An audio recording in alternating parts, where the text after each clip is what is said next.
David Brown. Deborah Llewellyn. Here. Marty Fryer. Greg Purcell. Michelle. Here. Maya. Here. Christina. Here. Beth. Here. Marcelo. Here. Deborah McKinta. Jennifer. Here. Corey. Here. Councilman Shisley. Here. Kristen Thomas. Here. John Vargas. Here. Cassandra. Here. And then, yep, we have an in-person forum. Okay, thank you.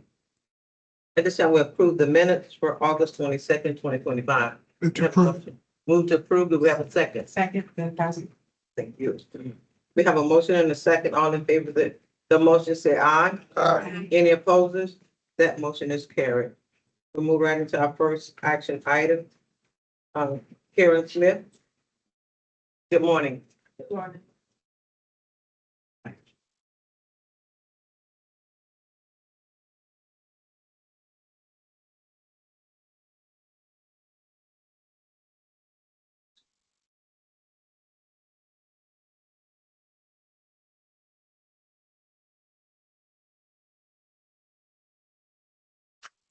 Well, before you leave, can you turn the lights just so we see it better? Thank you.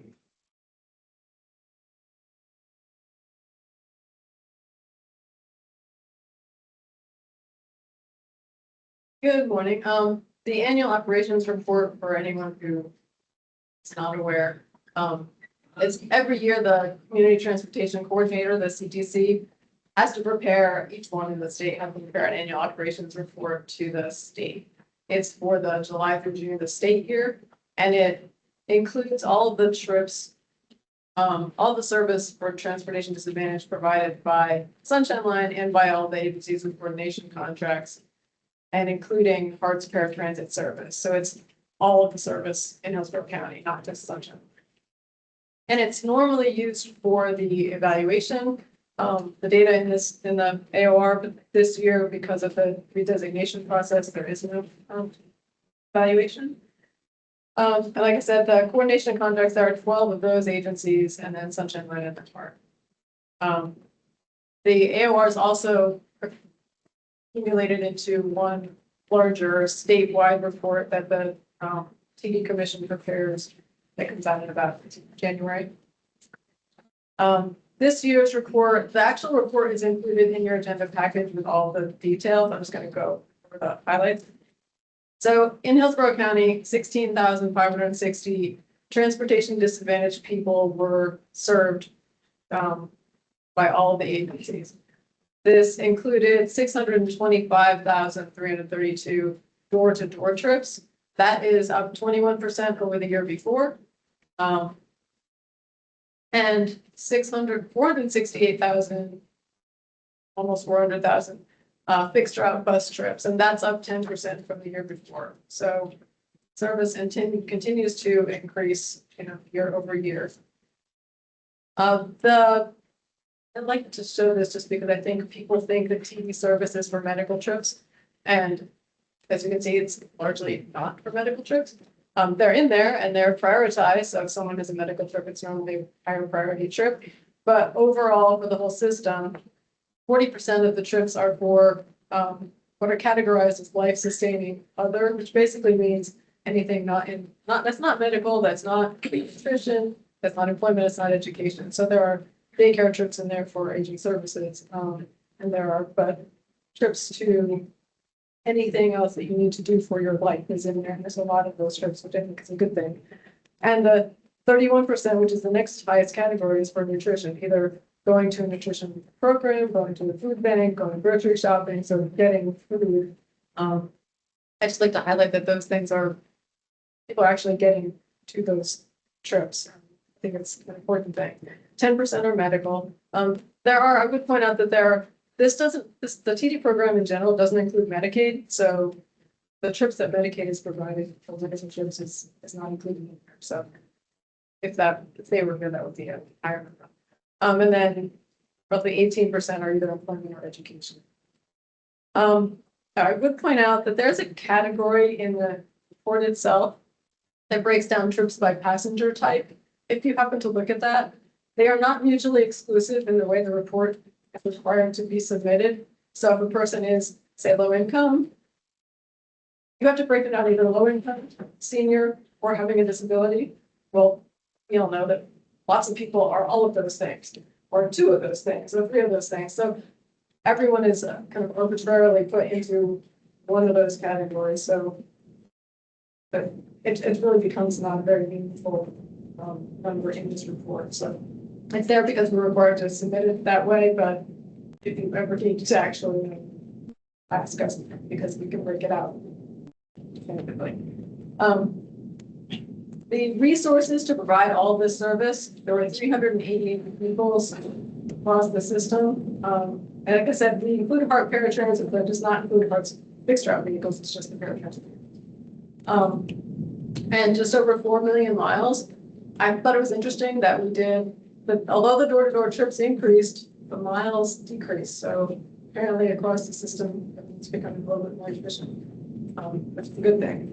There are 755 drivers, and that's because a lot of the coordination contract nonprofit agencies, their drivers are also something else. So there are, there's Hart and there's Sunshine Line where our drivers are drivers. And there's a lot of other agencies where drivers do a lot of other things. So it's a large number of drivers because a lot of them are not full-time drivers. The resources to provide all of that were $27.5 million. 18 million of that is local funds. It's either county funding, local donation to many of the nonprofit agencies, the local funding that Hart receives. So a lot of that is coming from Hillsborough County, not Hillsborough County, the organization, but local resources. The average cost per trip, this includes bus pass and door, is $25.19 this year. That's actually down 4.7%. I'm imagining that's largely due to the efficiencies. We're doing more trips per mile, and we're overall the cost per trip is. So like I said, the whole report is in your package, and if you have any specific questions, I can try to answer them. Otherwise, we just need a motion that this has been received by this board. It's already been received by the state because we had to submit that online last month. So we would just need a motion acknowledging that it's been received. Thank you for your presentation. Do we have any questions? Can we have a motion and a second? Move to approve.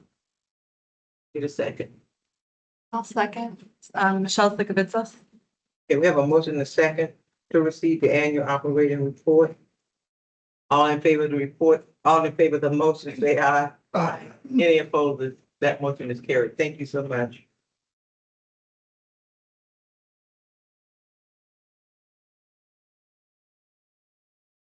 Molly? Okay. And is the microphone on? We can barely hear it. Is it on? These microphones only work for the people online. Oh, okay, then everyone gonna need to speak up. I don't need to get hearing aids. We need to speak up so we can hear on this end, okay? Thank you. Good morning again, Wally. Morning, TDCB. So this is going to be, like Karen said, about the Community Transportation Coordinator redesignation process. So it's going to be, I'm going to introduce both Jerry and Karen, and then they're going to go ahead and talk about this. So every 5 years, a CTC designation is done by the local MPO and then sent to the Commission for the Transportation Disadvantage, which is the state CTD. Since 1990, Hillsborough County has been the local CTC coordinator and oversees transportation disadvantaged services. As we all may know, the Sunshine Line is the operator of TD services in Hillsborough County. So in the agenda was an overview of the process for the CTC designation and a 5-year evaluation results that showcase the Sunshine Line's performance done through the annual CTC evaluations that we've done previously. As Karen mentioned in her previous presentation, during the year of a CTC designation redesignation, a CTC evaluation is not required. However, when we designate or redesignate the CTC, that does still complete one of the tasks for the TD grant. So, this is a months-long process that will require some board approvals. It must be done by the end of June next year. So process today is I'm going to allow both Karen and Jerry of the Sunshine Line to present regarding the redesignation process, and then hopefully receive approval from you guys so that we can continue, so that they can continue as a CTC provider for those. So I don't know if you guys want to come up here or just talk from there, Jerry. It's very informal, but Yeah, do you want to start, Karen, and then just kind of the general, and then any other question?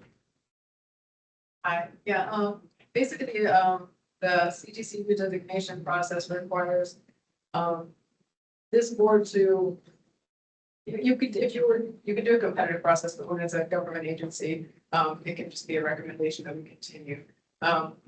So this board would need to recommend that where you be that seat, that Hillsborough County continues as a CTC, and then it will go, the county will basically state that they're willing to continue. The TPO will then make a recommendation, then it will go on to the TD commission. Then they will send a contract back to us, and then that will go to the Board of County Commissioners. So because it goes through all of those boards in that long process, and there's a TD commission which only meets about quarterly, it has this board, which only meets every other month. That's why we're starting so early in this process. But essentially, to make sure that the county, the county continues as the CTC and has a contract in place by the end of June, we are starting the process now. And we've always attached the information from the last evaluations and just to show the performance over the last several years to demonstrate that it makes sense for the county to continue. And then Jerry Stickney, yeah, so it's interesting because I was with Sunshine when we got redesignated 5 years ago, and it's crazy to think that 5 years have come and gone. And as Karen noted, there's a lot of steps and layers to getting this through. And I think we've learned sometimes there's a mishap or a hiccup, so we're trying to get ahead of that to not be delayed and on the stress for time at the back end. But as Karen noted, the reviews in the package the last couple of years, we've grown a lot in the last 5 years. We've done a lot, and we love being a CTC since 1990, and it's an honor to be part of the Sunshine and be the CTC. So with that, just happy to continue and be a part of it, and it's incredible that hard to believe it's been 5 years for me here already. And with that, just kind of open to any questions, I guess. Yeah, are there any questions? Yes. And I think you guys have done a great job, so don't misinterpret what I'm about to ask, because everything I've seen over the years, you're doing great. I've heard nothing but wonderful customer reviews, so you seem to address things, so it's pretty cool. I am curious though, however, has there been any other interested entities to be the lead CTC? I mean, Not that I'm aware of. Okay. Okay. And anyone has the opportunity to come up to this and even be here and present or try to put it in board as well. So, and no one's come up, and I've researched in the past too, prior to 10 years, what I could, and I didn't see anything either. So, Cool. Thank you. You know the old rule, if it's not broken. Don't fix it. Are there any other questions? We have a motion to receive the report in a second, please. I move to receive. Glenn Brown. Sorry, I was late. Wait, the recommendation we need is to recommend that Hillsborough County. so it would be the TDCB or the local LCD recommends that the Sunshine Line continue as a CTC. Hillsborough County. Those are excuse me. Okay. I'm Glenn Brown. I'll recommend that. Second. We have a motion and a second. All in favor of the motion, say aye. Aye. When we make the motion, it is the report that is being presented before us. It is up to staff to get the name correctly that's going over to the BOCC or wherever it's going. Okay, all right. Thank you. All righty. Okay. Stay right there, Wally. So my next presentation is just a simple, again, approval by the PD board of the upcoming 2026 TDCB calendar. So as you can see here on the far right are all the TDCB meeting dates that are being proposed for the calendar year of 2026. So as noted, we meet every 2 months on the last Friday of the fourth Friday at 9:30 a.m. So the proposed dates that we have for 2026 is Friday, they're all on Friday, Friday, February 27th, April 24th, June 26th, August 28th, October 23rd, and the only exception of not meeting on the fourth Friday of the month is in December, which we have proposed for the 11th. Are there any questions? We have a motion. Motion to approve the dates for next year. Second. I'm Brad, I'll second the motion. Okay. We have a motion and a second to approve the calendar. All in favor of the motion, say aye. Aye. Any opposers? That motion is carried. Thank you so much. Okay. Art.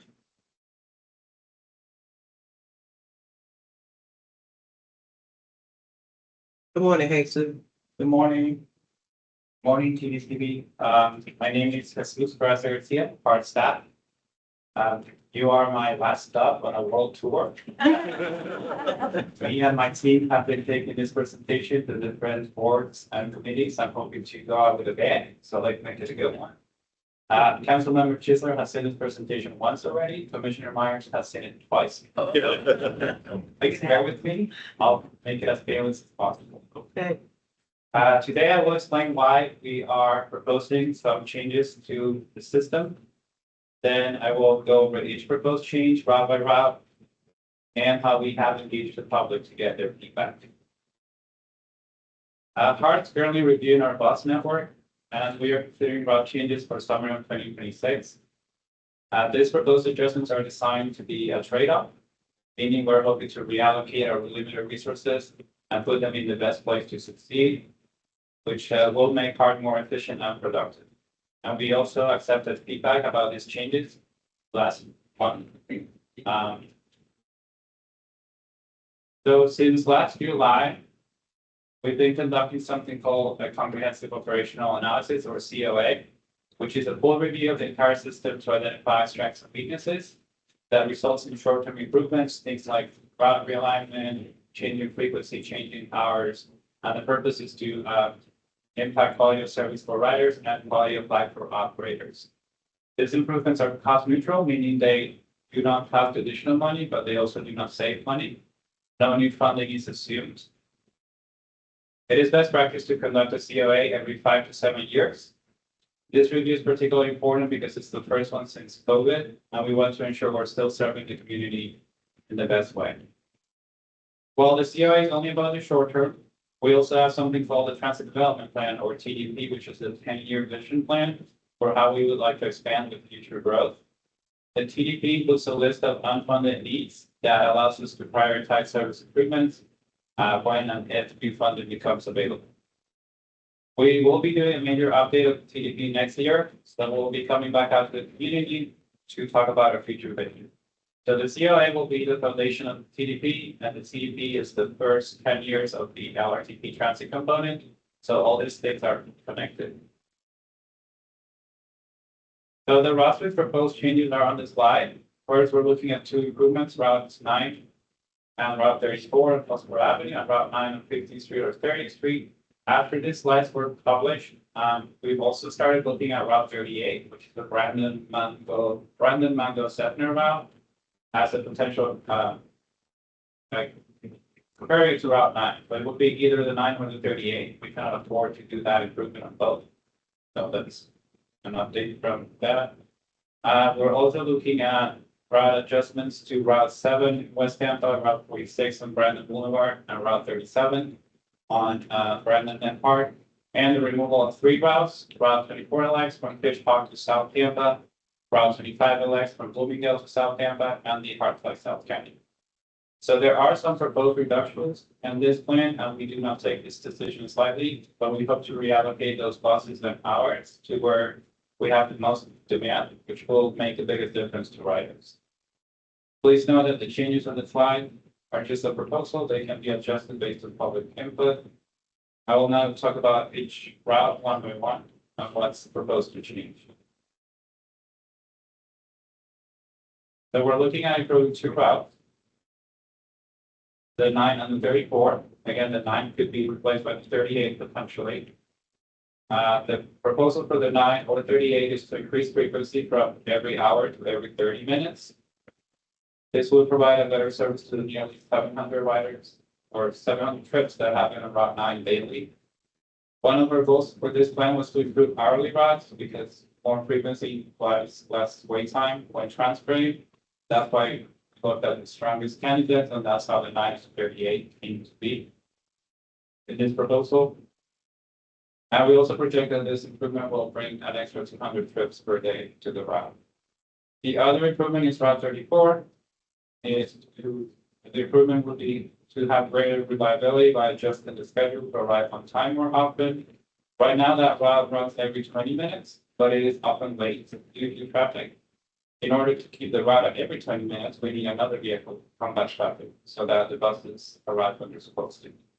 This route is one of the top 4 most used routes in the system with around 2,700 trips per weekday. Then we have a route adjustment on Route 37. The loop to HCC Brandon would be removed, and the route would stay on Falkenberg Road.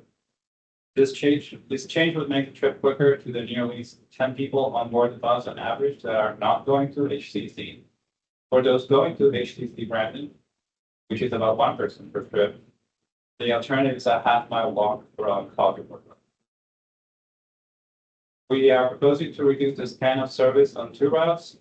The last eastbound trip on Route 7, which departs at 11:25 p.m. heading towards Marion Transit Center, would be removed 7 days a week. And the last westbound trip on Route 46, which departs at 10:45 p.m. heading to Brandon Mall, would also be removed 7 days.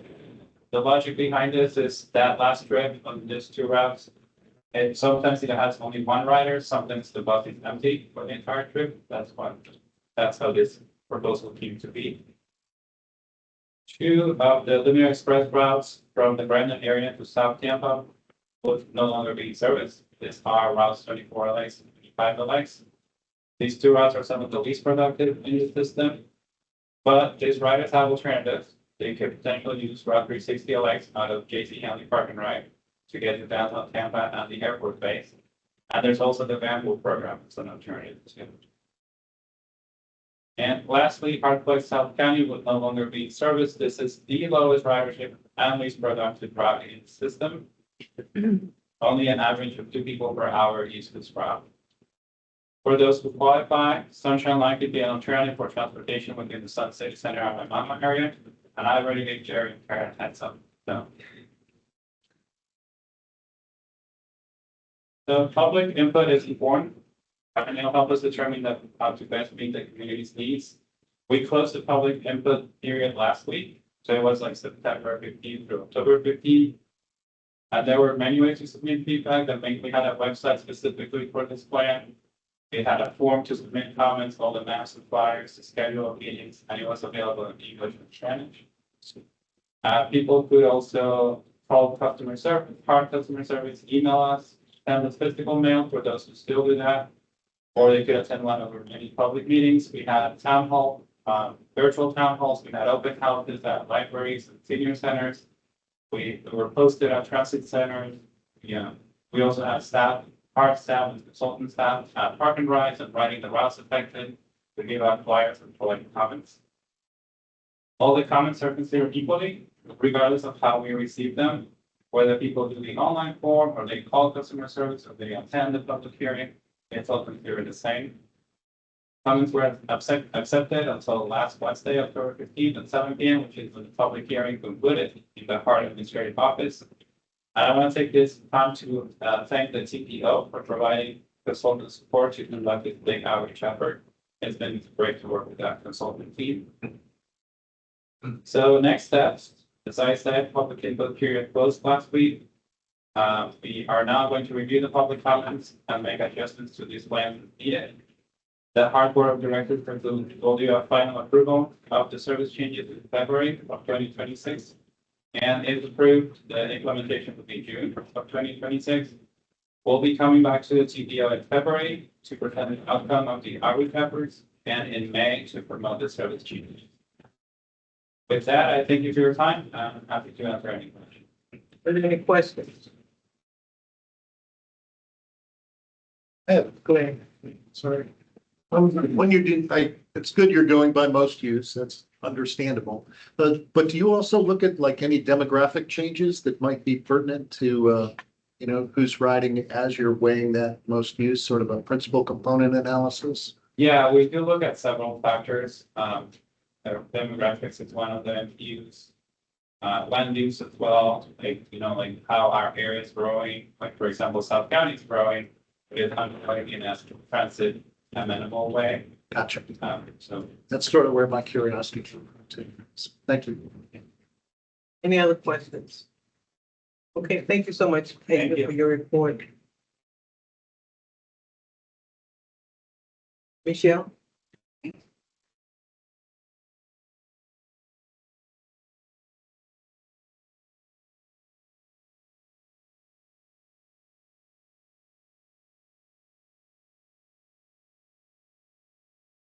Good morning. So,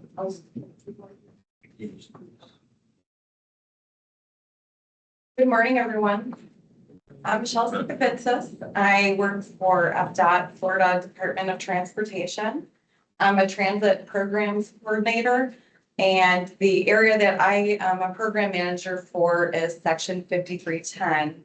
And I am giving a high-level overview on this program for you all today.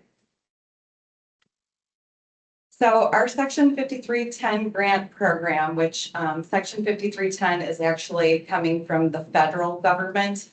FDOT is actually a recipient.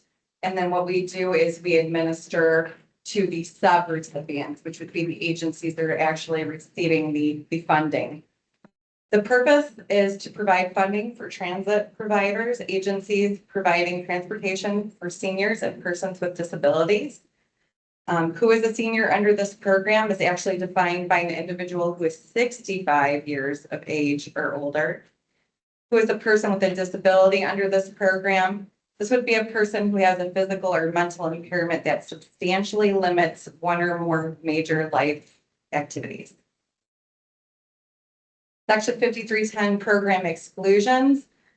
We're providing what's not allowed under this program because I think a lot of times people get confused with transportation disadvantaged and Section 5310. This program is not intended to serve daycare transportation, school or after school trips, charter service, financial hardship transportation, or the typical transportation disadvantage trips like Medicaid, kidney dialysis. Other federal, state, or local programs may be providing these types of trips in your area, and they should be explored for assistance. So for Section 5310 program, again, just a high-level overview. We administer the Section 5310 funding. We monitor compliance through our triennial reviews, covering the drivers, maintenance, and operations, as well as financial, as well as through progress reports and invoice reviews. Capital funding for vehicles is the primary focus of Section 5310, with TRIP serving as the procurement platform for vehicle purchases.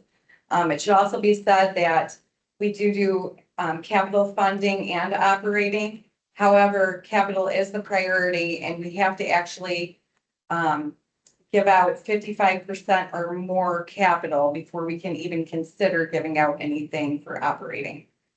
Approximately 35 agencies, including small nonprofits and local transit agencies, have active 5310 grant awards with D7 in 2025. FDOT D7 supports agencies across 5 counties for the 5310 program. That's Hillsborough, Pinellas, Pasco, Hernando, and Citrus. 5310 competitive funding for federal fiscal year 26, state fiscal year 25. We've got the large urban area, which would be Tampa, St. Petersburg. That was 4,265,115 apportioned. Small urban was 1,070,891 apportioned. And then the rural area was 243,582 apportioned. Again, this is limited, competitive. Our application awards are based on demonstrated needs and funding availability. Likewise, we do a risk assessment. And again, this is just a brief overview, but I'd be very happy to answer any questions that anyone would have on this. Likewise, if you did want to get into the weeds of it, I'd be happy for you to contact me using the contact information right there on the screen. We recently conducted an annual workshop on the 21st of October, which the agencies that are already receiving funding and eligible interested agencies were welcome to attend. We covered the program as well as invoicing. And then in November and December, I will be conducting other short workshops that actually are in more detail, provide more depth to what it is that we're looking at, what is being done, how it's being done, and support for agencies that are receiving this funding. With that said, does anyone have any questions? Any questions, anyone? Okay, Hey, go Glenn, ahead. you on? Who generally has been applying for this one?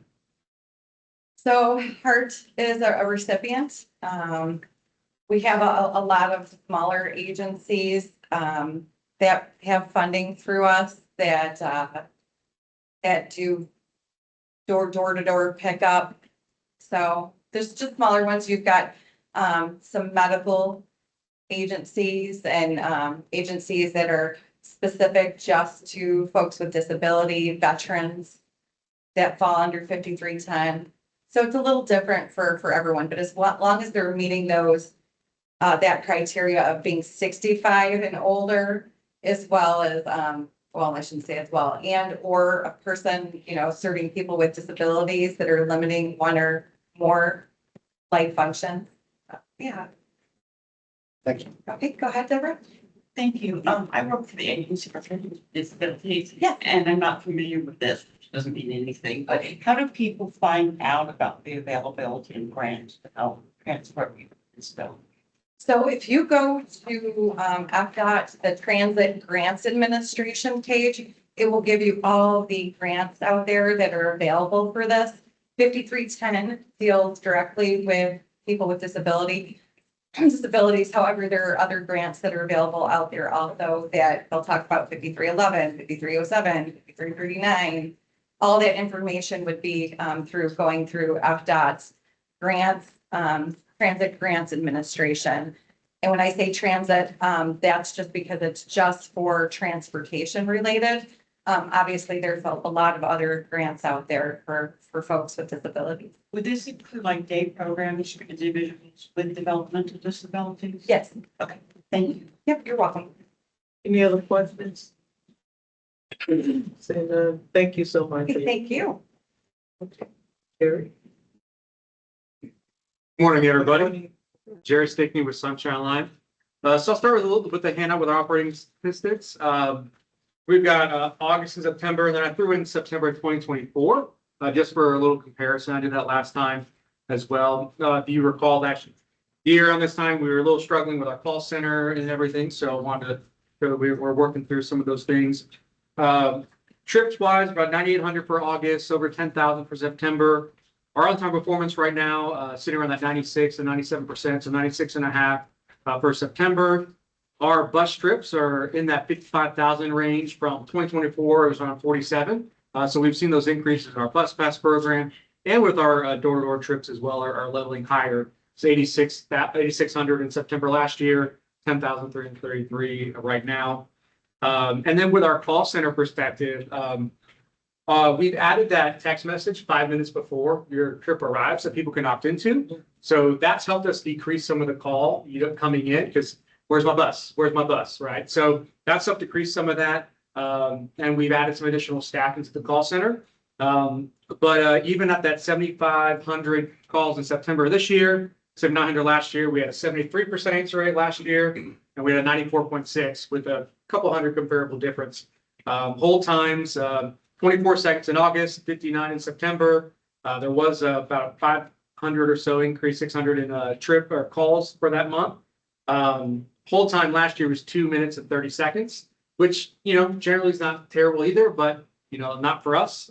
So we're in that 59-second range. And I want to show that, between this time last year and now, we've also seen roughly about a 30% increase in our clients that we're serving. And it's very interesting right now. We're seeing our door-to-door trips, they went up about 3-4% from the year prior for our specific door-to-door pieces, but our clients we're serving are significantly more. So it's an interesting dynamic, and we've had to look at our recreational group trips. And with those, you get more bang for the buck, right? You pick up 12 people for one, go to one other, but that's all recreational. Those are, more for the fun aspect of it that we could do. And client rides and having to ship back, we've actually, our denial rate started going up. And for context, we averaged very few, 9,000-10,000 trips a month. And then denials ended up being 0.02 for a very long time. Then we saw an increase where it went to 0.2 and 0.6, which again is still relatively really low. But with that increase we've seen, we track every month how many denials, but also what kind they are, whether it's recreational, it's next day trips, same day, or medical. And our concern, we kept seeing the denials for medical trips rise.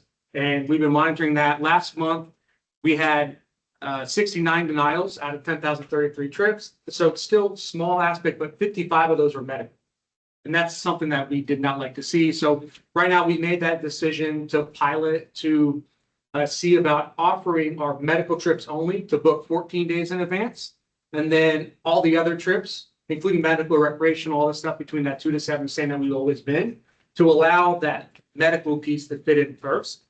When we started that beginning of this month, we tracked the progression of 3-month time frame just doubled and doubled and doubled. So we made that decision to pilot that. So far, it seems to be working. We've heard great feedback from our clients. And I don't want to deny any trips, but I'd much rather deny a couple recreational things versus medical. So we're piloting that to the end of the year. And if we see that that's going to be something that's going to be helpful, which I anticipate it will be with what we're seeing, we'll look to make some updates to our TDCB and our process to adopt that to help meet that medical need. And as far as our staffing levels, we're at a 97% for our staffing. We currently have 1 vacancy in our driver positions and 1 vacancy in our customer service call center. I will be completely honest, in about 5 days, we're going to have 3 vacancies in our driver position. A couple of people that are moving and then taking another position with higher pay in a different department or a different agency. So it won't be one in a week, 5 back time, but we're actively recruiting and we are hopefully that number stays around that piece. And we've been able to hold that, 90% staffing that we're really looking for. And in our call center, I did want to share it, and we've had a pretty interesting last month and a half or so. One of our call center representatives, her name is Tanya Fabragas. She only been with us for 6 months, and unfortunately, she passed away in her sleep overnight unexpectedly.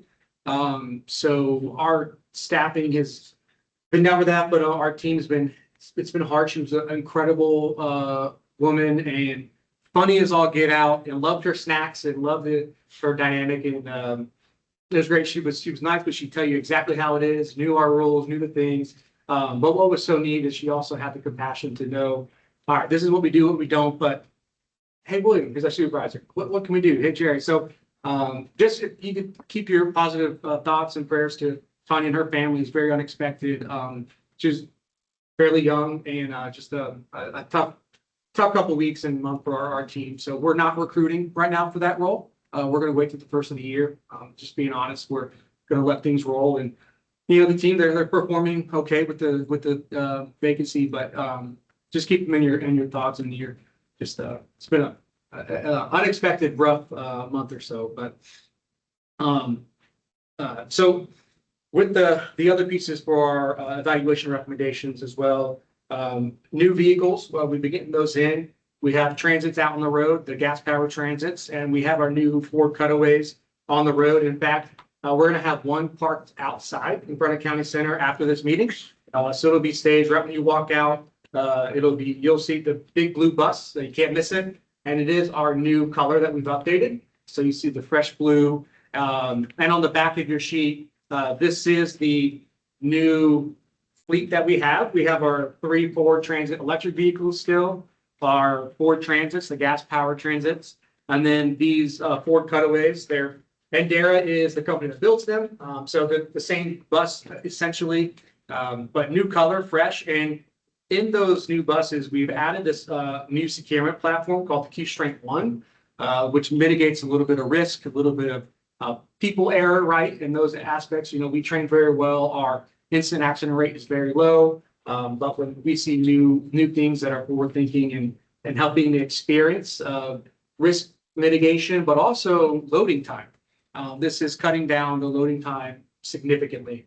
And there are safety features involved where the parking brake has to be on to even disengage it. It won't go into drive if it's not secured. It also has a dynamic, even if it moves, it auto locks if for some reason that fails. So it's a pretty neat little platform that you'll be able to see as well if you have time. And then our next meeting, we plan to have the Ford Transit here, so you can see that one as well.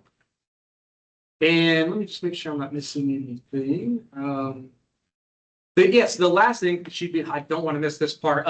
Our manager of operations, Leslie McNeil, she was just awarded the 2025 New Voice in Transportation Award. It's a statewide award through USF and the Center for Urban and Transportation Research. She's getting that award next week. And it really targets those within 10 years within the transportation industry that's making a significant impact and making a difference across the state. So it's a pretty neat dynamic. She's done transportation, mostly logistics, other dynamics, and moved into the transportation role. She's helped us. She was my first hire 6 months in. So she's been with us and has helped us get through our driver deficiencies, recruiting, engagement, retaining of operators, holding accountability and standards. And it's been, we could not do what we've done with her. And her first response is, it's not me, it's the team. And she's absolutely right. We built an incredible team and again, love what we do. So that's all I have for now, pending any questions. Are there any questions? I have a question. I was wondering if you could just further explain, I think I heard this right, that you all denied around 50-ish medical trips, but recreation trips were provided. That I'm just a little surprised that a procedure wasn't already in place to properly prioritize those medical trips. Was there, or is the procedure being refined? And, going forward, how we will all ensure that those medical trips aren't declined? Yeah. So for it's a resource availability in space. So from the last 5 years, it's been open. We've never had deficiencies. Like I said, we've been denying 4 trips and recreational, those dynamics. So that's what we've done by extending and adding those extra week out. And all of our clients know that they're booking those. You get an appointment, well in advance. So that's what we've taken to help that dynamic. As far as the pieces in place, it's availability, right? So if there's certain trips, a different thing, we'll go through and our reps will send those over to our dispatch and scheduling team that they'll try to review and try to see what recreational things that we can call them and reschedule and monitor. Okay. But also the factor is there's 1,200 square miles. So it also depends on where they're at and the resource availability. So that's the other thing we're seeing with the more clients and the different things spread out.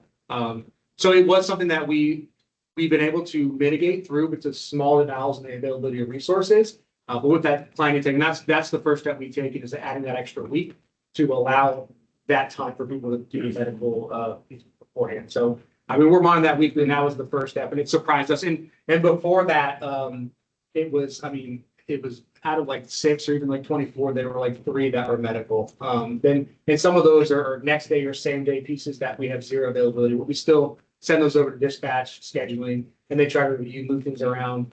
We'll send supervisors to go do 1 trip, or our senior operators as they can, but if it's in Sun City, Plant City, we're all on the other side of the county, there's nothing we can really do. That's unfortunately where those pieces hit in, but I agree, it was alarming, just the increase, and that's why we made that switch right away. Thank you. I appreciate you sharing that with us, and I think it would be helpful just to keep us updated. Absolutely. at Next meetings. Thank you. Glenn? I thought your hand was up. Oh, no, not this time. But thanks for thinking of me. Audie. All right, thanks for the report, and it certainly gives us a lot of insight. I think this sort of relates to the medical, because I'm questioning about the recreation. And I'm hoping that, as you come back, you can give us more additional information if there are trips that are declined. And I'm saying this in regard to recreational because I think there's a value for our population with these recreational trips. So I don't want to dismiss that. If there's a reason to decline some of those, I think it would be useful for us to know why. And certainly same with medical. So make sure you do that to tell us why and how many. But I'd like to know if there's any particular areas of the county where you're seeing more of a volume of recreational trips than others. I know it's, the size of the county that might create some difficulty, but I think that would help us because I'm sure you're evaluating all of that when you make your decision. Yeah, yes, sir. It would help if you let us know what that evaluation is and what are some of the determinants on when things are declined or you reduce the numbers. Because, and I'll just use this as an example, I don't have any proof. But if it's in South County and there are recreational things available for our population, I'd be wondering in comparison to those that are more urban, what the difference is. There's value for both, but there may be more of a hardship for others just in recreation. May even be a situation that there might not be as many opportunities in some areas. But I'd like to make sure at least we do have that opportunity to discuss it. Yeah. And see that it's been evaluated. And obviously I know the importance of medical, so that's fine with me taking that as a priority. But I don't want us to think that recreational for the people we serve isn't important because it very well is. Yeah, absolutely, Artie. And I agree wholeheartedly. That's one of the biggest reasons we didn't, we have prioritization, right? And according to, different things, we could only book medical first and then see the other end. But I'm a firm believer that, a lot of our clients, we're the only piece that they see every day without us. I always say, we give people the opportunity to live the lives that they deserve, whether that's getting your haircut, going to the mall, seeing a friend, family member, and going to medical dynamics. So by not wanting to reduce that availability, that's why we added the extra week and not take away anything specifically. But we are monitoring that. And what we're seeing as well, a lot of those recreational pieces, we were seeing in that Riverview, Gibsonton, Sun City, Valrico-ish area, that right there on the outskirts of Brandon, and those that are coming into Brandon area. That's where we see the most of those recreational pieces. Let's go into the mall, going to the gym, going to get your haircut. A lot of those different dynamics. It's sprinkled out throughout the entire county. But I think that densest population is those that are surrounding the Brandon area, getting into the Brandon area with all the things that's available over there. But we'll 100% stay on top of it and continue to report on that in our upcoming meetings as well. Thank you. Anyone else with a question? If not, Jared, I'd just like to share 2 minutes is very good. Because the other day I was on the phone with Frontier. They had a 20-minute wait and then they wanted to call back. So 2 minutes after, okay? All right, we're gonna receive your report. Okay.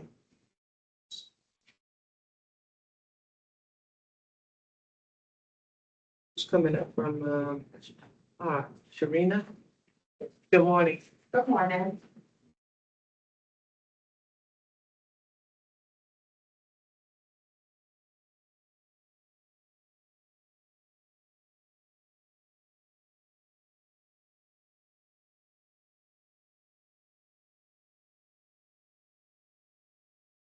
Hi, good morning, everyone, and thank you for having me here today. My name is Sharna Wilburn, and I'm the van transportation manager at Heart. And I'm here to share a brief update on our Heart Plus ADA paratransit program highlights, highlighting our progress, key performance results, and a few steps we're taking to continue improving our service quality for our riders. Okay, let's begin with our appointment trips, which measure how often we're dropping off riders on time for scheduled appointments. Our drop-off on-time performance average is around 80% this quarter. Even with higher trip volumes and traffic challenges, our team has worked hard to maintain dependable and consistent service. We're refining our route schedules, using updated mapping tools, and strengthening communication with our drivers, and all focused on helping riders arrive on time to their appointments. So the scheduled trips for our pickup on-time performance, this continues to be one of our strongest metrics. We've maintained between 84 and 87% on-time pickups. July was our highest month at 87.7%, reflecting solid scheduling and operational coordination. We're continuing to build on that momentum by utilizing our taxi partnership and flexible dispatching to ensure every rider is picked up promptly and reliably. Also, Hart has also extended our times for our passengers to schedule. We've extended it from 3 days to 7 days to ensure that they have time to schedule their trips and get everything in ahead of time.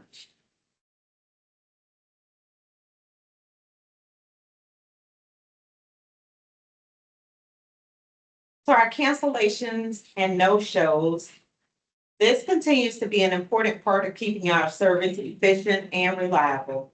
This quarter, we've seen steady performance in these areas, even as our trip demand grows. Our team is working closely with the riders to encourage timely trip changes and improve communications when plans shift. These efforts are helping us make better use of available vehicles and ensure more passengers are able to travel when they need to.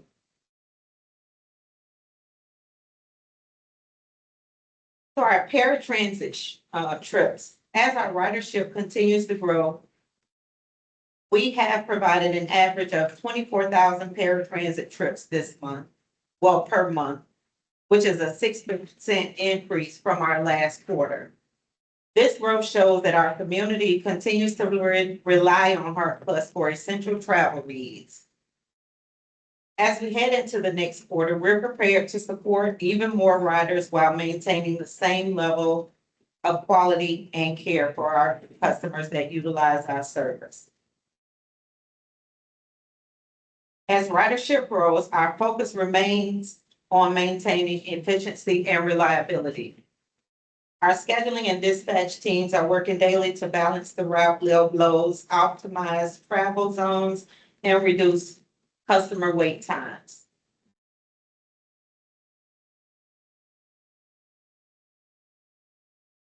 Our trip duration. Our average trip duration this quarter was 42 minutes. Most trips remain well within acceptable limits, and we're continuing to fine tune our routes, especially in the South County area where we're seeing a larger increase of folks traveling outside of that area, coming into the Tampa area. These adjustments are also helping us create shorter, smoother, and more comfortable rides for our passengers. Okay. Our partnership with our taxi provider, which is Yellow Cab, continues to be an incredible asset to our program. Our taxi partner has maintained a 91% on-time performance. And this collaboration allows us to provide same-day flexibility, handle overflow trips, and also maintain a high service quality even during our peak times of the day. Okay. In summary, Heart Plus continues to move in a positive direction with growing ridership, improved performance, and strong focus on customer satisfaction. Our dedicated drivers, schedulers, and partners make this success possible every day. Thank you for your time, attention, and continued support. I'd be happy to take any questions or comments at this time. Yes, Yes. Yeah, I have a couple. For the canceled trip slide, I noticed you had no shows and canceled trips, though, is that it's safe to assume the canceled trips were by the customer? yes, canceled trips are by the customer. The no-show trips are if we arrive within your scheduled window and you're just either for whatever reason, no longer want the trip, not there, not ready to go at that time, that creates a no-show. Okay, do you happen to capture the reason for the cancellations, to get an idea of why people are canceling? Or no, that's not something that you, No, that's not really something that we track, as to reasoning why they cancel. okay. The other question that I had was, stops in relation to the duration. If you're capturing that, as far as, your different lengths of time. Obviously, it would make sense that you'd have a 60 to 90 minute if you have a bunch of stops. Are you factoring that in somewhere to kind of see in relation where that falls? So for us, we're under the ADA guidelines, and so for a trip on our paratransit service, that trip in distance could be equal up to the same, if you take that same trip at the same time of day on the fixed route service, and that would include any transfers or anything. So if we have someone, and we're seeing an increase from, like I mentioned, South County, if someone is coming from, let's say, Waimama or somewhere out there, a lot of times they're wanting to take trips over until Carrollwood area. So of course, that's gonna take, yeah, and they're going, maybe traveling through peak times, which is between 7 and 8 a.m. in the morning with the added traffic. And we also have other customers that are traveling through that time. So it could make the ride time a little longer.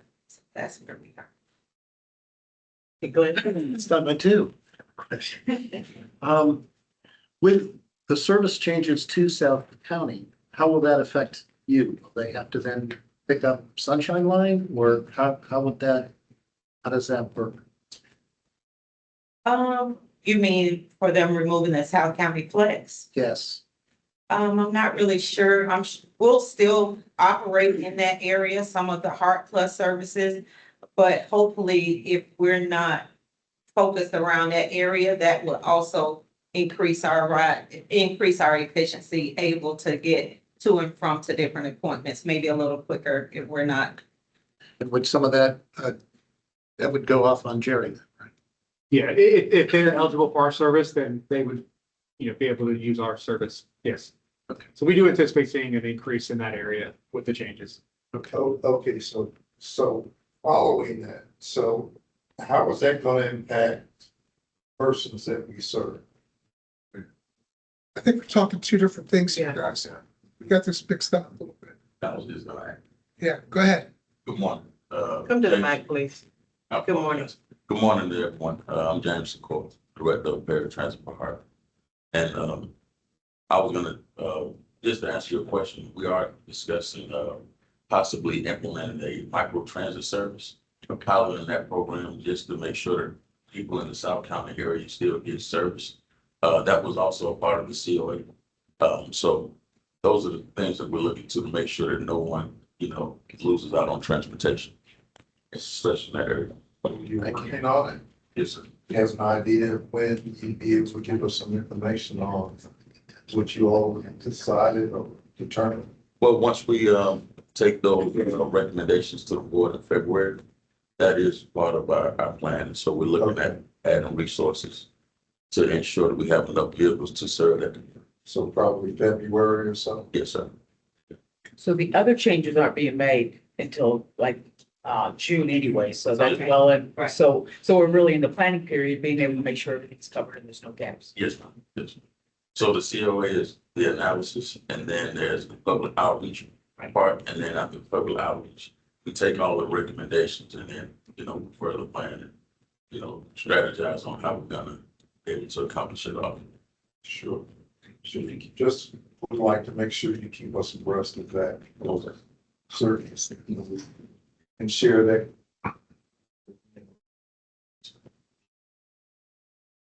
Any other questions? As far as your ADA service, that functions around the fixed route service, right? Yes. So the fixed route service, like the flex, that takes your part of it. It was, so the fixed route will still service some of that area. We will still operate 1.5 miles around that fixed route service. Yes. So that wouldn't be the same as the new service that you're. No, it would be something totally on that side. Councilman, are you okay? Anyone else? Okay, just remember, it's just a proposal. They coming back and both of us sits on the hard board. Okay. Thank you so much for your presentation. Thank you. Okay. Okay.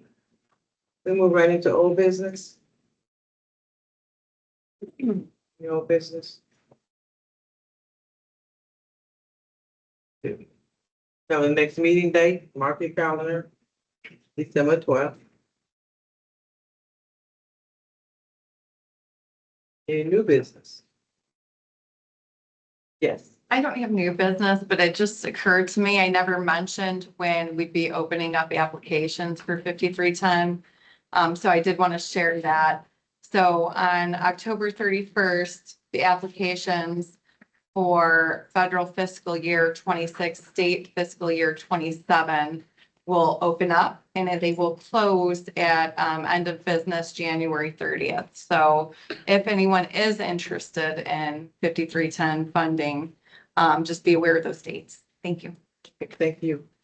Any other announcements or anything you'd like to share with us? Here none, the meeting is adjourned. Safe weekend and go Bucks. Thank you. You